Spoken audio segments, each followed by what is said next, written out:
Are we ready?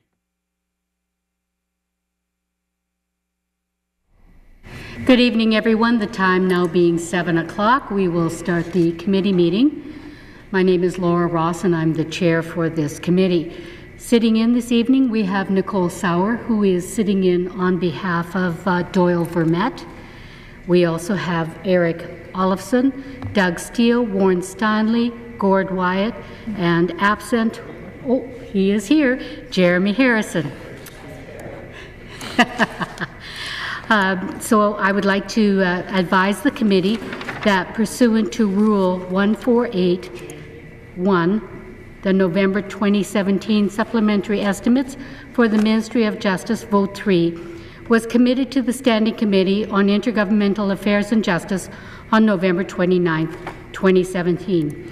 We will now be considering the supplementary estimates for Justice Vote 3-subvote JU06. Minister, please introduce your official and make your opening comments. Good evening. Thank you, Madam Chair. I'm pleased to be here to discuss the additional funding provided to the Ministry of Justice and to answer questions. I'm joined by a number of officials from the Ministry. At this table are Glenn Gardner, Deputy Minister of Justice and Deputy Attorney General, and Dale McPhee, Deputy Minister of Corrections and Policing. I am also joined by Heather Scriver, Assistant Deputy Minister Acting of Custody, Supervision and Rehabilitation Services, Glenys Bahoun, Executive Director, Court Services. She used to be with Labour Relations and Workplace Safety, and I think left that file to get away from me, and now I'm waiting to see whether she wants to leave this one as well. Mindy Goodmanson, Executive Director, Strategic Planning and Fiscal Planning. Mark McFadgen, Executive Director, Acting of Custody Services. Brian Rector, Executive Director, Research and Evidence-Based Excellence.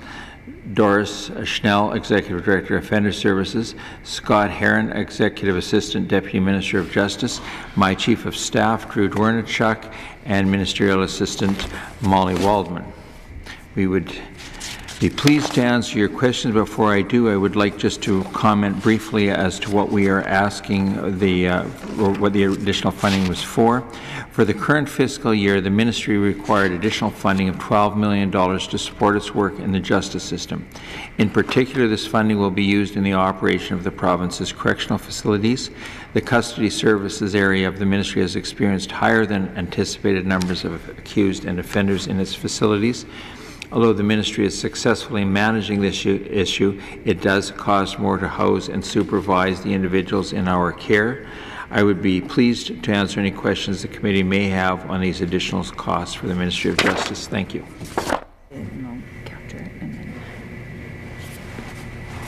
Yes.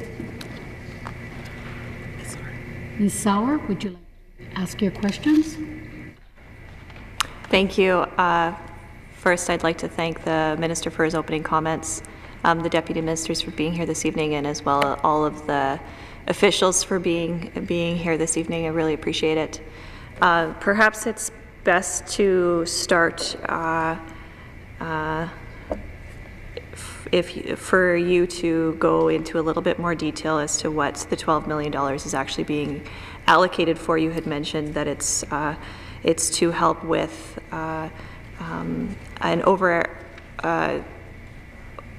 a larger amount of inmates than you originally anticipated, but could you go into detail as to what that $12 million will actually be used for? I'm going to let one of the officials speak to it, but I can give you a little bit of background. The correctional facilities are sort of the backbone of what the Ministry's operations are.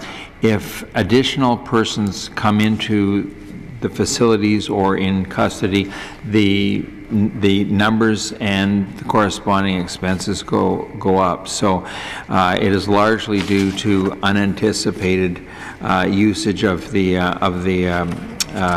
corrections facilities or the custody facilities. So we have pressures across the Ministry dealing with crime reduction, but the ones where we're dealing with here tonight are the custody pressures. I'm going to let Deputy Minister McPhee give a brief answer. So the Ministry, as mentioned by the Minister, $12 million If you broke that out, increased counts, use of contingency space, about 7.3 million. Increased use of escorts, transports, expert supervision, one-to-one supervision, and medical, about 2.6 million. Increased staff training, 2.1 million. That's with the increase in meth and the new naloxone training is the majority of that. And certainly those would be the high overview of what those breakouts would be. Thank you. Will any of this money, is any of this money going towards new staff? Right. As a result of this $12 million?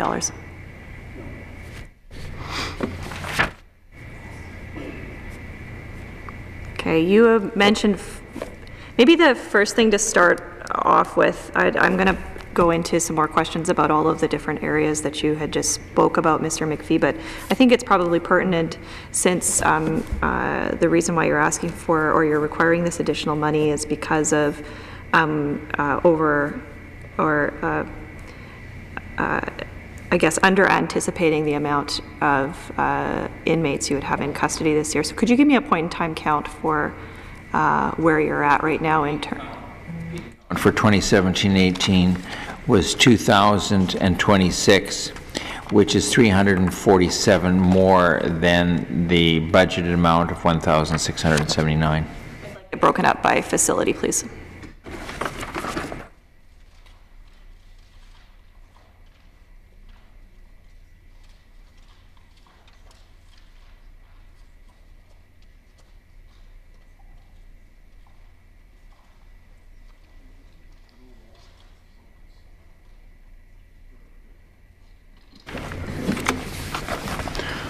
Do you want me to? Please. So broken out by facility, Regina Correctional Center, 16-17 was 663, 17-18 which is 696, and the peak was at 727. It's being utilized presently at an 89% operational capacity. Prince Albert Correctional Center is 2016-17 was 458. Got down to 455 in 17-18, but the peak was 494, as you're aware of the fluctuations that do happen in these environments at an operational capacity of 93%. Saskatoon Correctional Center, 16-17 was 431, spiked to 17-18, 452 with the ultimate spike was at 495, which had an operational capacity of 103% overall. Pine Grove Correctional Center was 16-17, had 175, was down to 174, but with a peak count this year of 202, as you can imagine of the fluctuations in the peak count. White Birch, operational capacity of 12, and was steady at 12 with a peak of 19.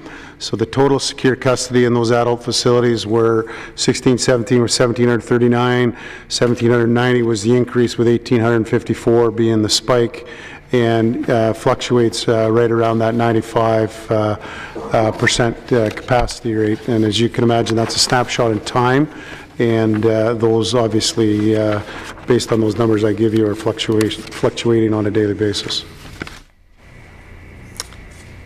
Thank you. Now, you mentioned that some of this money is going into, I'm assuming, repurposing some contingency space. Can you go into detail as to what you mean?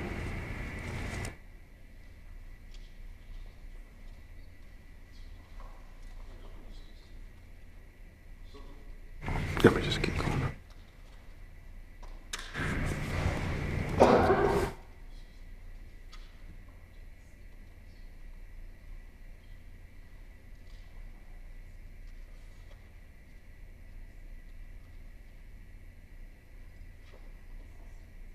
Can you just give me clarification of what you mean by the repurpose? Are you?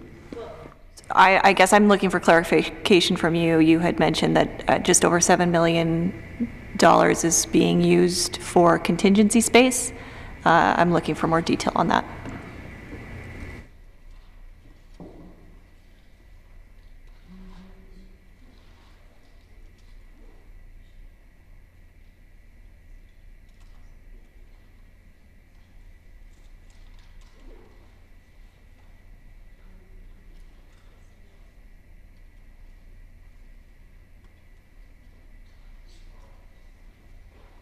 Okay, thanks, Mindy. So to highlight these, and I'll go back through them of what's being done in each facility. So 1C, the program review of 10 beds at Regina Correctional Centre was $370,000 a year. The 3A, which is the 19 additional beds in the Regina Correctional Centre, was $250,000 a year. The 2D converted 60 beds to remand, which is $750K a year. The honor dorm of 32 beds was $750K a year. And the Prince Albert Correctional Centre, the opening of Unit 4, which was 24 additional beds for $240K a year. And the Pod 1, which was 20 beds for $200K over 3 months.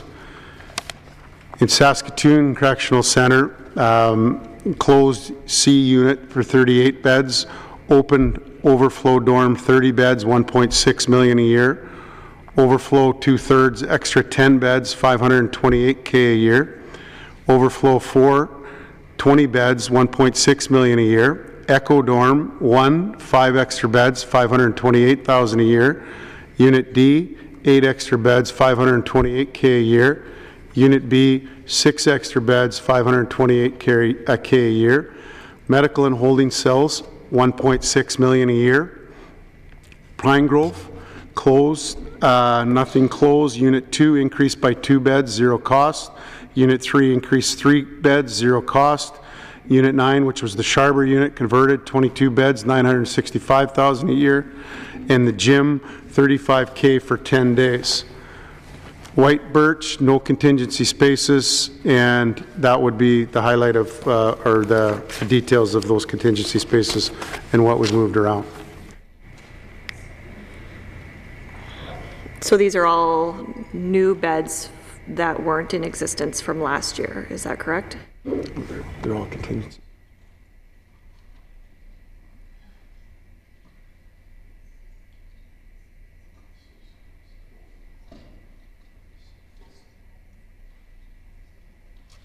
Contingency beds based on populations, as you said, and fluctuations, opening and closing of contingency spaces. I suppose what I'm looking for from you is a bit more detail of what you mean by contingency spaces. Are you talking about, and that's why I was using the word repurposed space. So for example, last year there was a dorm or a gym that was converted into a dorm. There was a recreational or a programming space that was converted into a dorm. So I'm looking for more detail around that kind of thing. Turn it over to Heather Schreiber, Custody Services.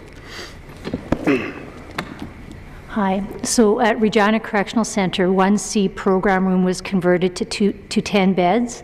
This unit is used intermittently, and it has access to both showers and washrooms. Additionally, at Regina Correctional Centre, 1D program room has been converted to hold 10 beds, again used intermittently. It's on the unit, so it has access to showers and washrooms. For the Prince Albert Correctional Centre, the classroom was converted to Pod 1, 20 beds, and again, it's used intermittently, and it has access to the showers and the washroom. Programming is not impacted as the classroom has been moved to an alternate location at PACC. In terms of Pine Grove, the gym is utilized as a third contingency space to house offenders when the counts fluctuate when it goes past 175. Year to date, it's been opened for 10 days, and there are washroom and shower facilities in that area. The gym was primarily used for recreational purposes for the offenders, so they've looked at other ways to do recreation with the women at Pine Grove.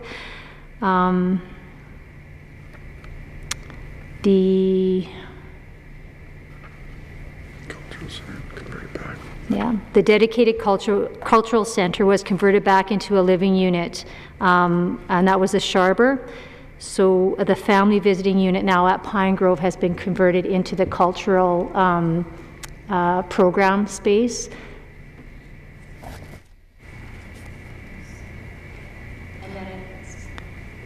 Is that it, or is there? Saskatoon Correctional Center. Program areas in A, B, C that house offenders have been changed back actually to program spaces, and other rooms in those units have been double bunked, so this allows for on-unit programming. The classroom has been converted to a living space for a number of years, and also has a program space converted to a property room as well at Saskatoon Correctional Centre.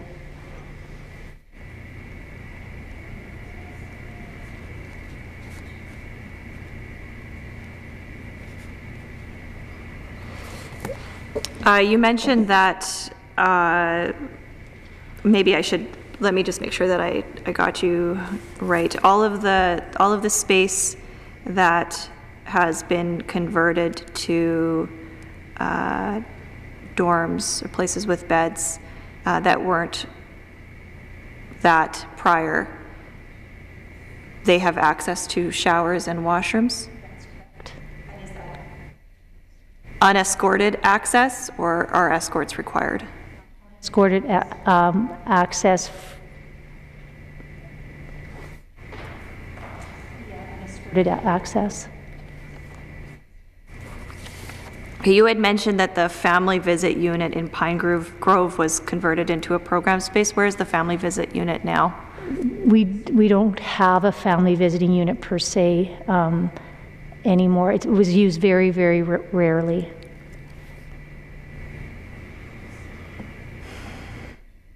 Okay, you had mentioned in Prince Albert that there is now an alternative location for the programming. Can you describe where that, or what that alternative location is? In the main building behind the admitting area, there was a room between remand and the admitting area that's across the hallway from the admission and discharge. And so they've just converted that middle space into a program area. What was that room used for prior? Storage. You had mentioned that to deal with some of the overpopulation in Saskatoon, there's some double bunking that wasn't in existence before. Can you go into a bit more detail about that? There's a couple cells in A, B, and C that have been double bunked. And so those offenders that were in the program space have been moved up to actually the living unit area, and the original program space has been restored back to its original intent. And those newly created double bunked cells, are those closed facility? Like, is that are those? What is the? What am I trying to say? I'm trying to determine what sort of unit that those are located in. The exterior buildings outside of the main complex, they're in those areas. You come out of the main building, and you are walking down the path, and you have those three buildings. They're in those ones, the pods. Okay, gotcha.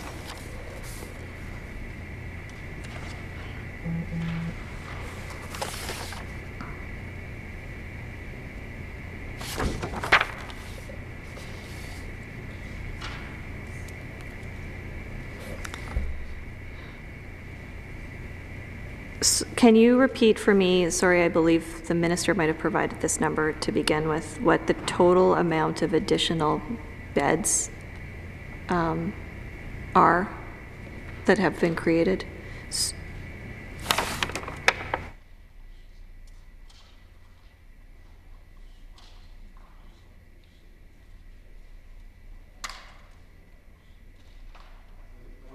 Talked about the beds, we talked about the actual peak count, the numbers, so. That to me then?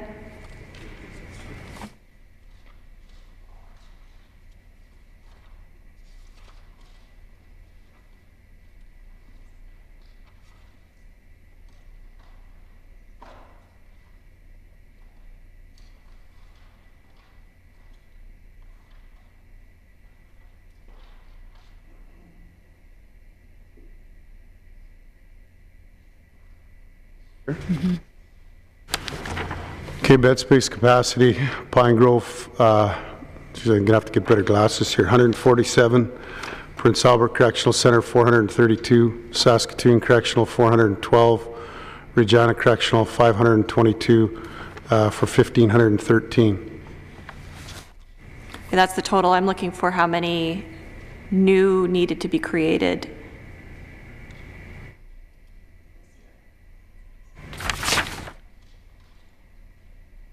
Get back to you on that.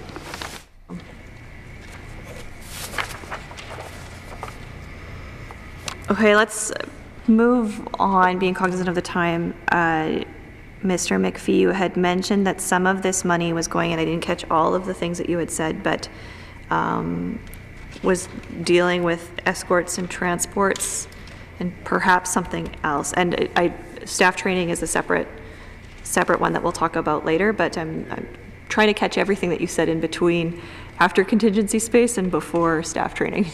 Escorts would be inmates that obviously must be escorted into the community, doctors, specialist appointments. As you can imagine, most of these have to be taken to the doctor, as it's harder to get a physician to come into the correctional center. With the rising count, certainly increased medical needs of inmates and necessity of 3 staff escorts after an escape of high risk that we were aware of in Prince Albert. We've changed it as an OH&S action to have 3 staff, so that drives extra costs. So that's the escort portion of it. So that's no new, like you said, no new FTEs. This is just the FTEs you already have working longer hours. That's correct. Okay. Transfers basically associated with female prisoner transport between White Birch and Pine Grove, and for male offenders between Regina, Saskatoon, and Prince Albert. These are for court appearances and for population management, obviously to optimization of the beds, so there's an additional cost with that, but it's also managing the incompatibilities such as gangs and security threats and making sure that you're keeping the environment safe, so those have a cost to them. Right. And I understand population management and incompatibilities, but let's talk about court appearances a little bit. Are you tracking how many times you have to do a transfer or transport, I suppose, for a court appearance? I'm asking this because I know that space has been utilized to allow for more video court appearances, but if I'm curious as to how that's working. See how much our numbers have increased on video here, which have been significant.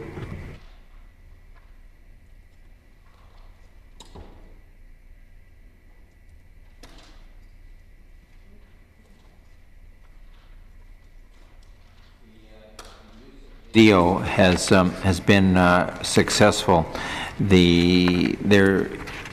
When it was originally brought in, there was a concern that the inmates would not want to avail themselves of the opportunity to use the video services because it would ordinarily be regarded as a day out of their cells, but it's usually a day sitting in the back of a prisoner van.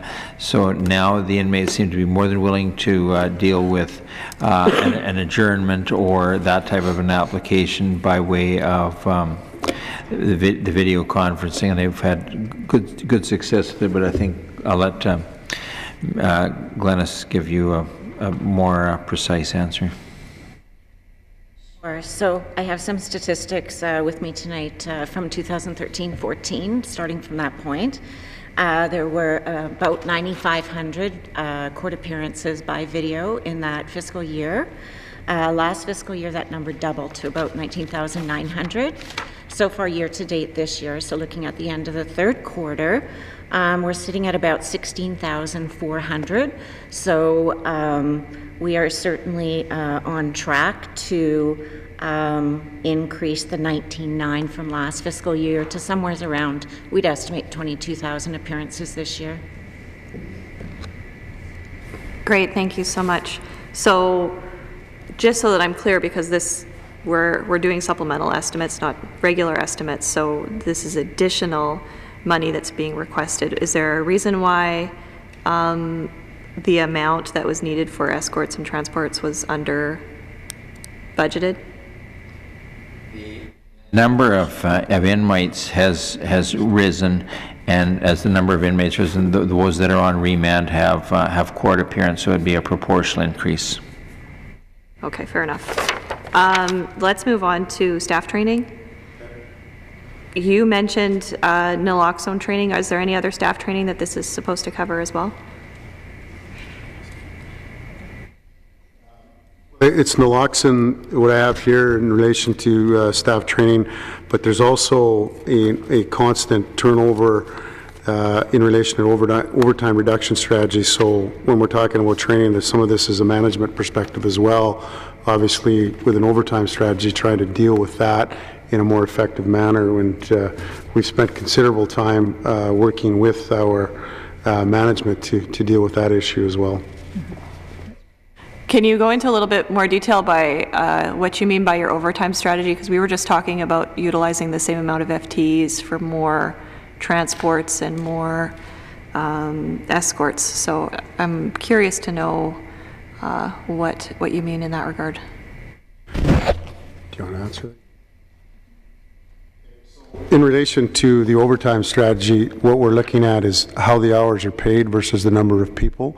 So we're actually trying to balance the number of hours per individual so we don't get into the overtime situation. So for instance, there's still some that maybe aren't working full-time, but there are some that are working over full-time in relation to an overtime strategy. So to try to balance the way we pay as per hours worked versus on an FTE basis. Okay, so how does that utilize, or how is additional staff training utilized for that strategy? Balance, I mean, as you're aware from previous estimates, we've got a mix of permanent part-time, permanent full-time, and we're looking at the lowest salary cost to the province without sacrificing safety of the public to do that, and that is a bit of a balancing act. That takes training, to say the least. So is this, and just so that I understand, so this is training, for example, you could have an employee who was doing one particular job, but in order to better, or to increase their hours, to balance them out as you're describing, you might have to train them for additional duties? Is that, I'm just trying to understand.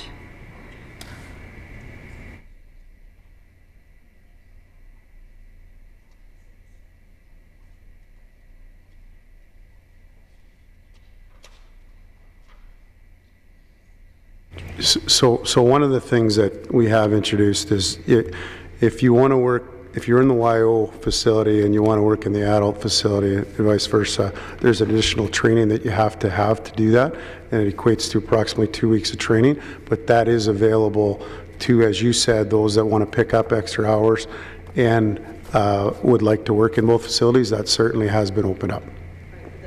That's not a new program, though, that existed before, did it not? Continues. So why the increase, again, since we're in supplemental estimates, why the increase in this budget item?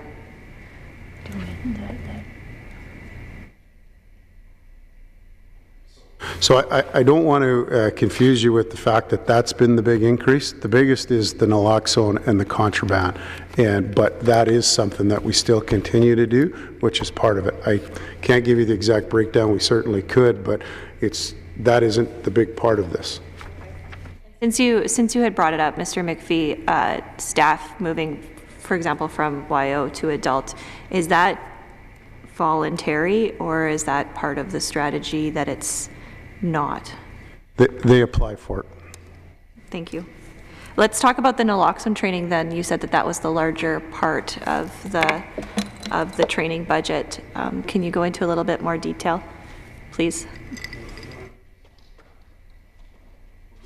Here to give you exactly how they're trained.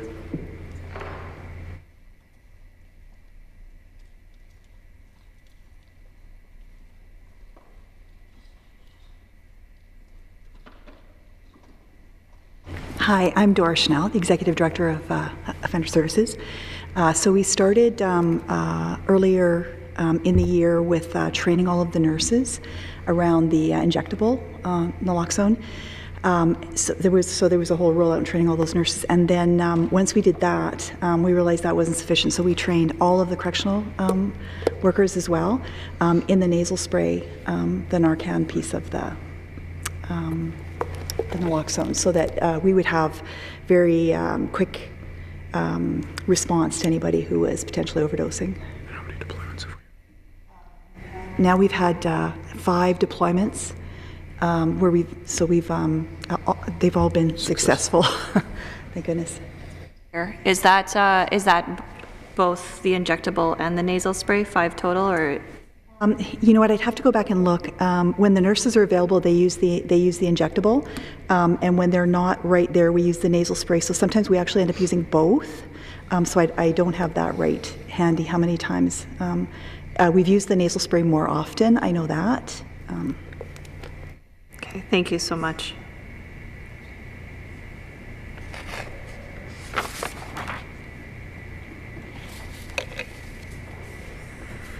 I want to move back to what is the larger part of this estimate, the contingency space. You had mentioned, actually I think it was Ms. Schreiber had mentioned something about, or it might have been you, sorry, a medical holding unit being changed in some way up to the tune of $1.8 million a year. I just have a note of that. I just am looking for more detail. I'm not sure if that was PA or I think it might have been you, Mr. McPhee, that had said that.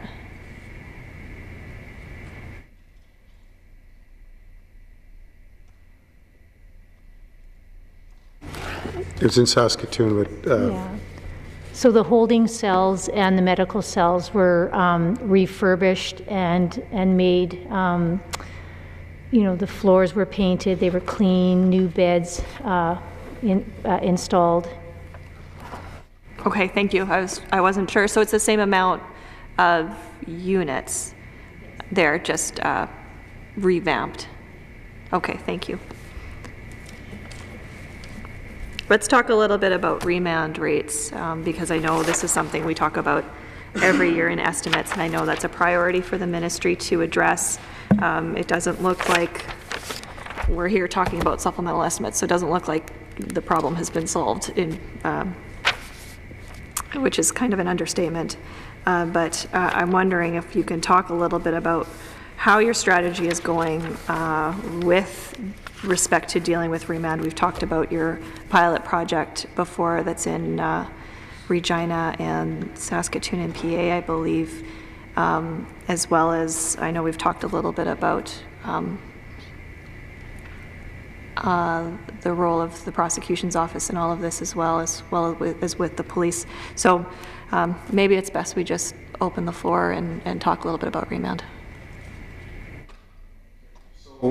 we've had some success early on, and the success, certainly as you're aware, it was introduced in Saskatoon and Prince Albert. It's been a little harder to get going, some of the shortfall that we have in prosecutions in Regina, but we've just recently, within the last few months, start to see this stabilize.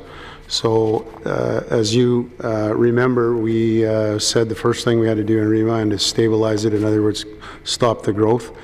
At some points it had grown considerably, you know, going up towards that 55% and continue to spike with additional 114 numbers.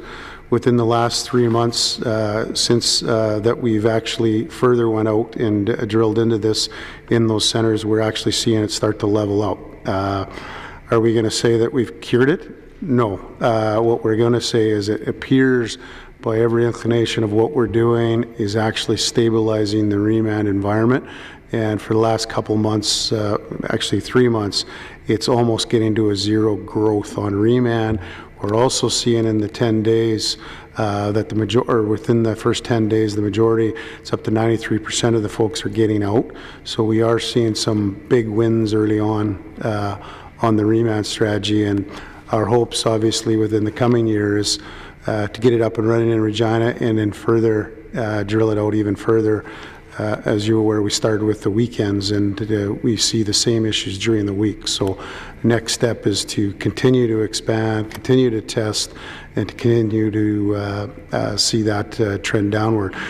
What I also didn't mention is one part of the remand was is to educate the police on how can we reduce the number of breach charges. Because as you've asked before, the breaches in Saskatchewan are double than other provinces, and that is also a contributor to keeping them out of the system. So far, touch wood, we are seeing some positive trends. And there's a whole lot of detail we could get into on that, but those are the trends that we're seeing right now. When you're saying stabilizing, you mean you're not seeing the percentage go up, you're seeing it sort of stay around that, with a slight decrease. So do you know what you're at right now? I think it was around 50% during last estimates.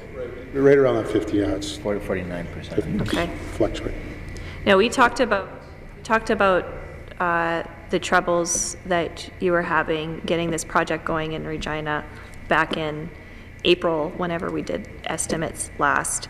And one of the challenges is a shortage of prosecutors in Regina.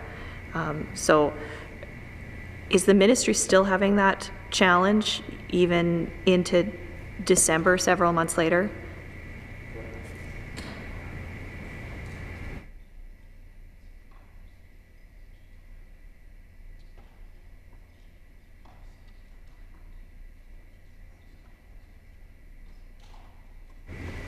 Still some challenges. We've had lots of people leaving, and obviously recruiting new people takes some time to develop them. I expect we'll be over the hump early in the year, I guess. So why the challenges in retaining prosecutors in Regina? This is something I've been hearing about for a while now, and I've heard, you know, I know anecdotally why there are challenges, but I want to make sure that the ministry is addressing this retention problem, because it does, especially in the area of prosecutions, have a pretty debilitating effect on how the entire criminal justice system works in Regina, not even talking about the problems with the remand pilot project taking off as well. So this is an area where it's been a bit of a challenge for a while in terms of retaining prosecutors, keeping qualified prosecutors around, and keeping them working in Regina. This isn't a thing that has happened for a long period of time, not a decade, but it is more of a recent phenomenon, but it is one that has been going on for at least a year now. So what sort of retention work is being done with the ministry in addressing this issue? Well,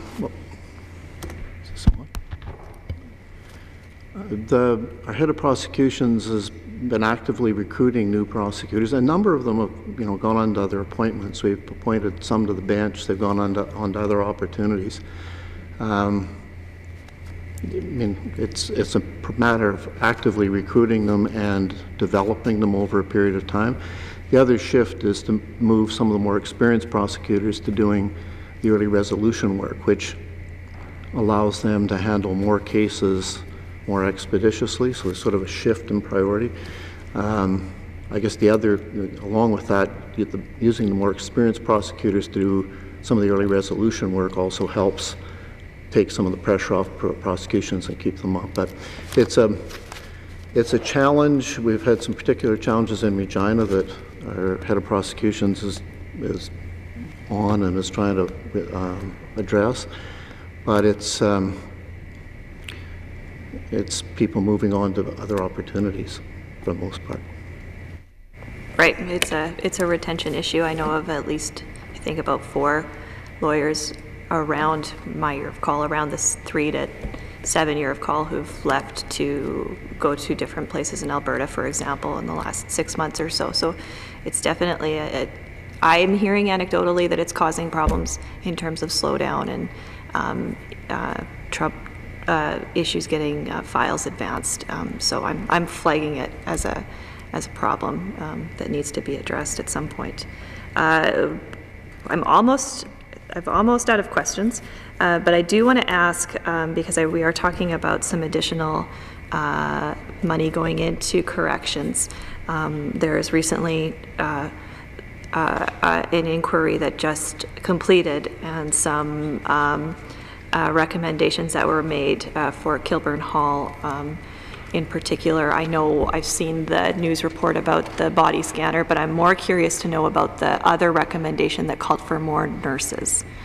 And I asked a few times that this new money isn't including additional FTEs, but this isn't the first inquiry I've seen that's that's recommended more medical staff be added to various facilities. Is there any work within the ministry or any plans to address any of the recommendations that were made in the most recent inquiry? We've just received the findings. To the credit of the ministry officials, they've been watching the inquest as it's gone on. So some of the things that were starting to appear during the course of the proceedings, they've tried to act on proactively. That would be things like empowering the individuals to make sure that anybody that thought an individual was having a health crisis, they were entitled to call or should call 911 right away, that they didn't need to worry about a protocol or whatever else. If a life is in danger, make the common sense decision to just deal with it. There's also some cross-training going on the identification of drug overdoses, and so that everybody that's on site should be able to understand what they need to do if a situation arises. Now, we have not included in this year's budget staff for nurses, but I think if there's one that's needed, they've got an on-call ability to try and bring a nurse in if it's appropriate, or to make a 911 call if it's necessary. The other issue is the body scanners, and they're actively looking at the feasibility of doing that in all of the institutions as to what the cost is, what the physical layout of the various locations would be, and what the overall cost would be to do it. The sense coming from the officials at the ministry is that would be one of the most effective ways of eliminating or minimizing contraband drugs from being brought in a body cavity. So. I'm told that we have an RFP on the scanners as well. So, so based on what you're saying, Minister Morgan, there's no plans to hire additional medical staff for Kilburn Hall?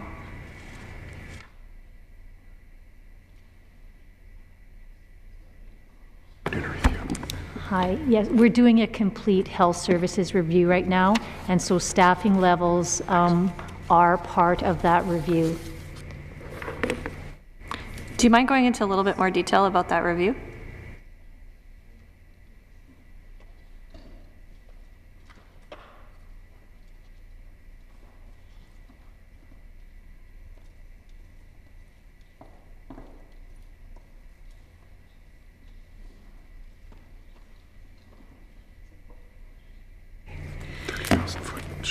Yeah.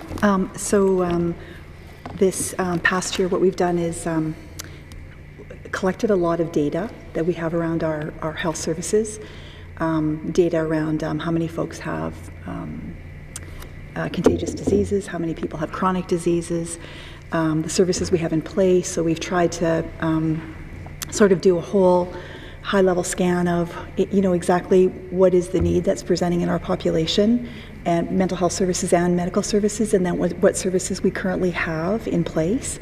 And then from there, we'll have some recommendations in terms of going forward. That's great to hear.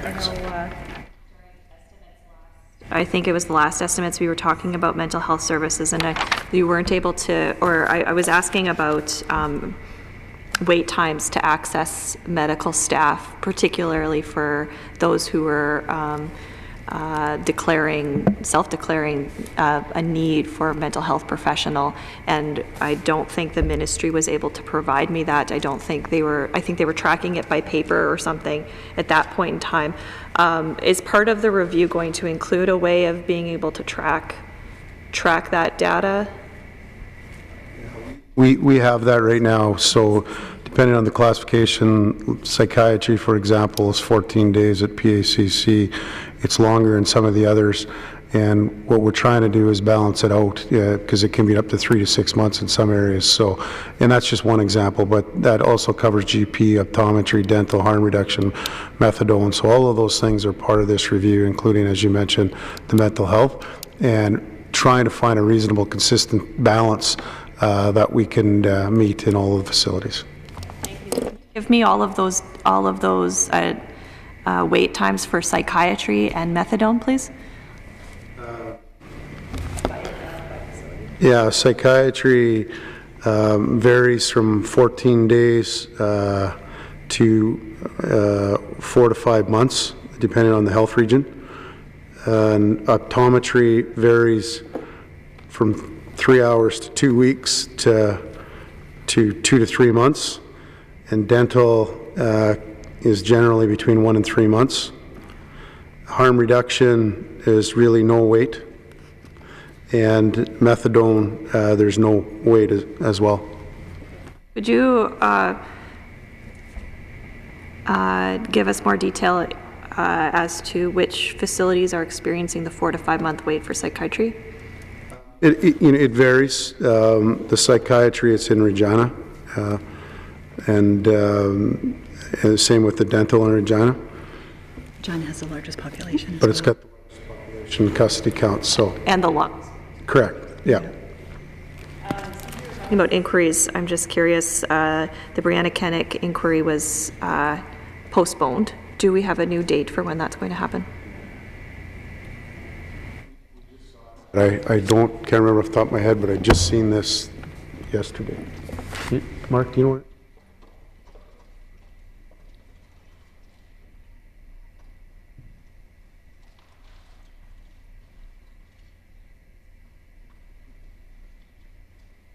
I believe it's March 1st to 5th.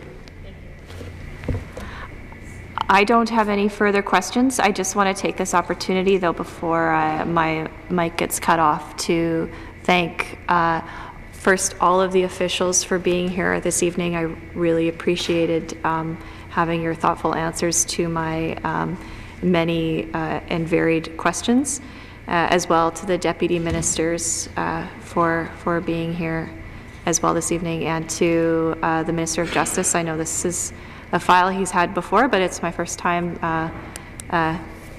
critiquing him, I suppose, and I appreciated his answers as well.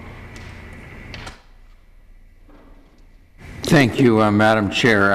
It's my first time with the opposition leader, who was, I thought should have been more aggressive with the with the officials and kinder to me, but I guess this is the way it is. In any event, I want to. This is part of the process that we have where information is shared, and it's a good method of public accountability. And I think it's something we all have a huge amount of respect for. So I'd like to thank the committee members for being here this evening, the officials, as well as members of the opposition and Ledge Services. So thank you all very much. And thank you very much. We will now move to vote 3, Justice, page 14. Custody, Supervision and Rehabilitation Services, subvote JU06, in the amount of $12 million. Is that agreed?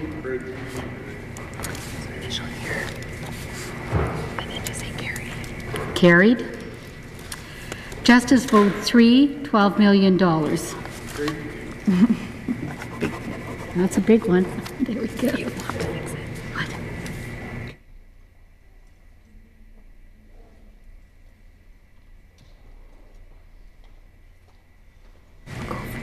Okay.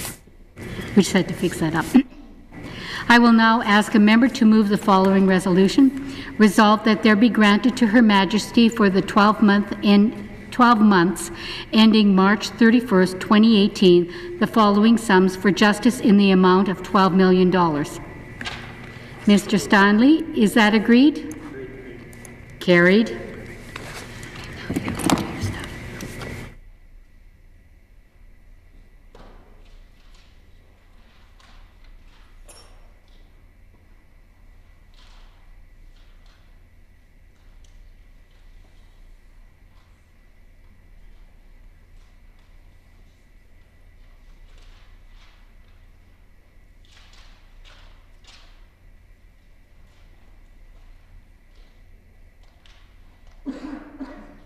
You have before you a draft of the 4th report of the Standing Committee on Intergovernmental Affairs and Justice. We require a member to move the following motion: that the 4th report of the Standing Committee on Intergovernmental Affairs and Justice be adopted and presented to the Assembly. Mr. Stanley, is that agreed? Carried.